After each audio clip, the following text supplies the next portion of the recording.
Il était une fois 10 fous. Ils étaient très amis. Un jour, ils partirent en voyage. En chemin, ils atteignirent une rivière. En traversant le pont, ils voulurent s'assurer qu'ils avaient tous atteint l'autre rive sans encombre. L'un des 10 commença à compter, mais en comptant les autres, il s'oublia et dit « Je n'en vois que 9, ce qui signifie que nous en avons perdu un. Qui est-ce » Un autre lui demande « As-tu bien compté ?» Et il décide de recompter. Il s'est également oublié en comptant et n'a compté que 9 personnes. L'un après l'autre, chacun d'entre eux compta mais continua à s'oublier. « Nous ne sommes que 9, se dirent-ils, tous avec désespoir. Mais qui est celui qui manque ? Ils ont fait toutes sortes d'efforts, mais n'ont pas réussi à découvrir la personne manquante. L'un d'eux déclara qu'il avait dû tomber à l'eau et se noyer en traversant la rivière. L'un d'eux s'est alors mis à pleurer. Les autres se sont mis à pleurer et à se lamenter. Pendant ce temps, un moine passait par là. Les voyant pleurer et se lamenter au bord de la rivière, il s'arrêta pour leur demander pourquoi ils se lamentaient et pleuraient si fort. Ils lui racontèrent ce qui leur était arrivé et lui dirent qu'après s'être compté plusieurs fois, il n'était plus que 9. Ils dirent alors « L'un d'entre nous s'est probablement noyé dans la rivière en la traversant. C'est pourquoi nous nous lamentons tous. » Le moine, qui voyait les 10 devant lui, se mit d'abord à rire. Les 10 imbéciles étaient très en colère parce qu'ils riaient alors qu'un de leurs amis s'était noyé. Le moine les calma et leur assura que tous étaient vivants et qu'aucun homme ne s'était noyé. Puis il dit « Je vais vous aider à retrouver la 10e personne disparue.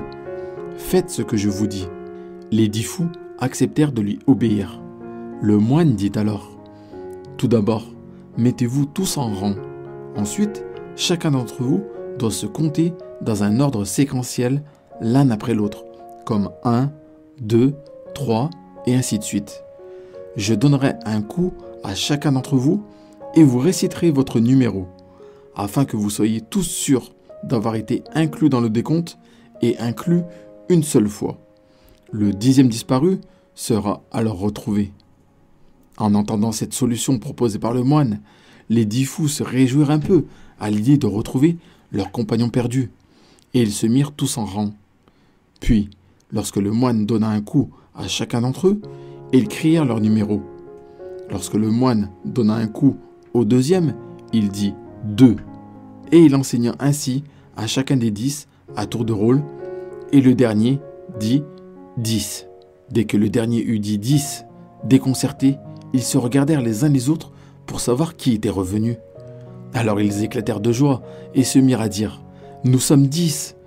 Ils dirent d'une seule voix et remercièrent le moine de les avoir soulagés de leur chagrin. Si nous examinons cette histoire, nous constaterons que la cause du chagrin de ces 10 hommes n'était pas la perte réelle de l'un de leurs compagnons. En fait, c'était leur ignorance, ou plutôt leur simple supposition que l'un d'entre eux était perdu. C'est le cas pour chacun d'entre nous. Nous vivons toute notre vie dans l'ignorance. En vérité, nous n'avons aucune raison d'être misérables et malheureux dans notre vie, mais nous imposons des limites à notre véritable nature d'être infini, et nous essayons alors d'être malheureux. Depuis des siècles, les êtres éclairés nous disent « Vous n'êtes pas un être fini, mais vous êtes un être infini. Vous êtes un moi pur. Vous l'avez toujours été. Votre ignorance n'est qu'une ignorance imaginaire, comme celle des 10 fous. Tant qu'ils étaient dans l'ignorance, ils étaient tristes. Mais dès qu'ils ont appris qu'ils n'avaient perdu personne, ils sont devenus heureux. De même, chaque fois qu'il y a de la tristesse dans notre vie, il faut comprendre qu'elle est due à notre ignorance.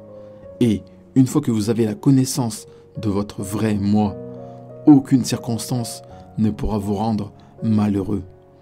Voici des paroles de sagesse et des histoires inspirantes. Merci d'avoir regardé cette vidéo jusqu'au bout. Partagez-la autour de vous pour aider vos proches et pour répandre la bonne parole. Prenez soin de vous. Et si vous n'avez pas encore vu l'une de ces 2 vidéos, Je vous invite maintenant à cliquer dessus pour les regarder. C'est les 2 vidéos qui font le plus de vues actuellement sur notre chaîne. Vous ne devez pas les louper.